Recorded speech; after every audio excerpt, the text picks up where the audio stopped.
Hello everybody. It's been a while since a video has been released on the channel, and I'm glad to say that new content will be coming soon.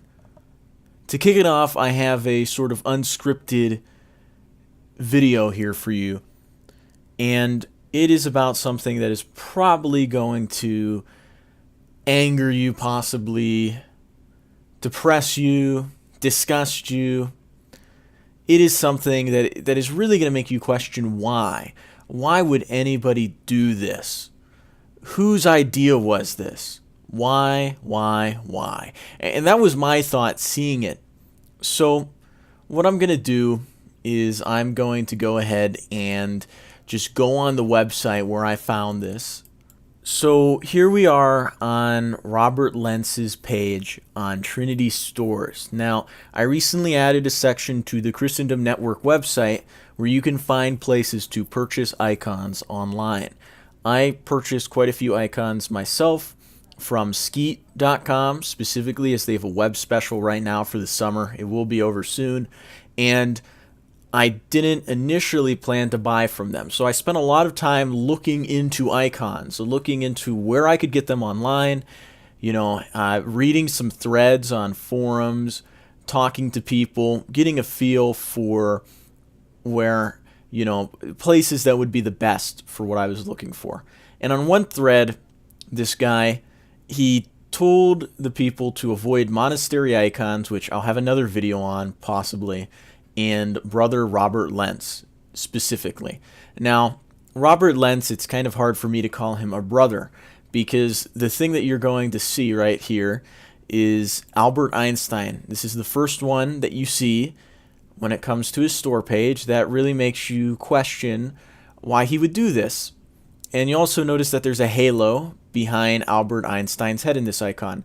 Now, I don't know much about the language in halos, but I do know one thing. Now, at my church, there is an icon on the wall of several bishops, Byzantine Ruthenian bishops, that have slowly been canonized. When they were first drawn, they had not been considered blessed or anything by the church, so they had no halos behind their heads. But as they were given these forms of canonization, considered blessed and all that, as they, neared sainthood, the appropriate halo was added to the drawing, to the icon, to the painting. Lentz here, he doesn't care about that. He just puts a halo behind Albert Einstein's head because he thinks Albert Einstein's a cool guy, and he wanted to draw an icon of him. Just look at this. This is an icon of Harvey Milk, an open gay, a homosexual who ran for office in San Francisco, depicted with a halo behind his head. Need I say anything else, really? There's no need for an explanation for why this just isn't right. This is a disgrace. Just a drawing trying to be an icon. There's nothing religious about this whatsoever. It's a political piece. It's a propaganda piece. A gay spiritualist, I forget his name, he called this a national gay treasure. And Robert Lentz has created propaganda for homosexuals that doesn't just include Harvey Milk. He has perverted the lives of two saints for this purpose. Saints Sergius and Bacchus are two military saints that were martyred. We're talking about 4th century Roman Christian soldiers. And these two saints are depicted together because they were close, right? They had a close friendship. And I'm pretty sure it's easy to connect the dots on why they probably had a close friendship. If you thought homosexuality, you're wrong. These two were military soldiers. If you fight side by side with another man, you are probably going to have a close bond with that man. The stuff that you are going to see in war is going to create a brotherly bond like no other. But instead of just, accepting that, you have this John Boswell who suggests that it was a romantic one, suggesting that Saint Sergius and Bacchus weren't just close friends, but homos, basically. And it's disgusting, and it relates to this modern concept of the bromance. The idea, really, that stems in sort of this modern liberal thought that having a close friendship with another guy is impossible. It has to be some sort of gay romance. It's really weird.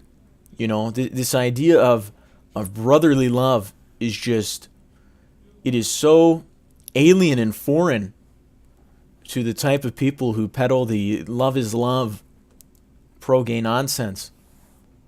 Now, Robert Lentz, he created an icon in 1994 of St. Sergius and Bacchus. And he let the Chicago Gay Pride Parade basically use it. He completely accepted this myth, which is disputed by many historians. Robert Lentz is openly gay, according to Wikipedia. So Lentz is living in sin and creating these disgraceful, quote-unquote, icons.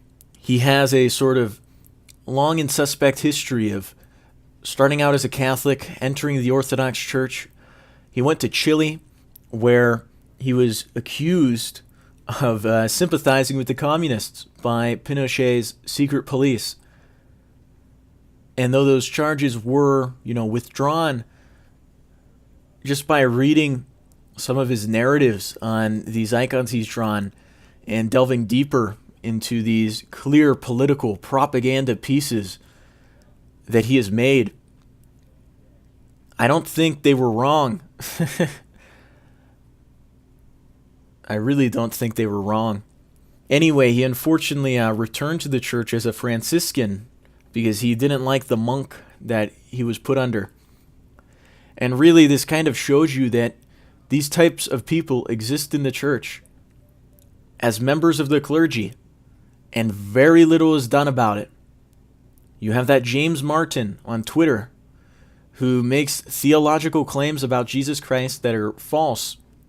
He asserts that the Canaanite woman at the well taught Jesus, our Lord, when we know from multiple different sources, be it the Catechism or St. Thomas Aquinas, that no, Jesus Christ, the teacher, did not need to be taught by others about his ministry. Very simple thing.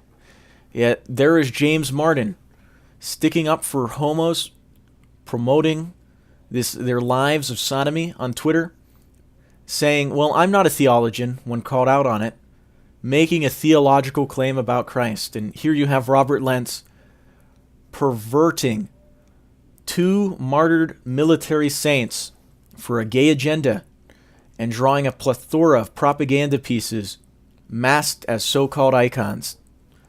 These problems really need to be ironed out, and honestly, something needs to be done. Until then, we just need to learn to avoid these figures and to stay true to the faith. The Monsignor at my church said that bishops, priests, popes, they will be judged on how well they maintained the faith or how poorly they treated it, how much they neglected the faith. And the medieval people knew that there would be priests, there would be bishops, there would be monks, there would be popes, in hell.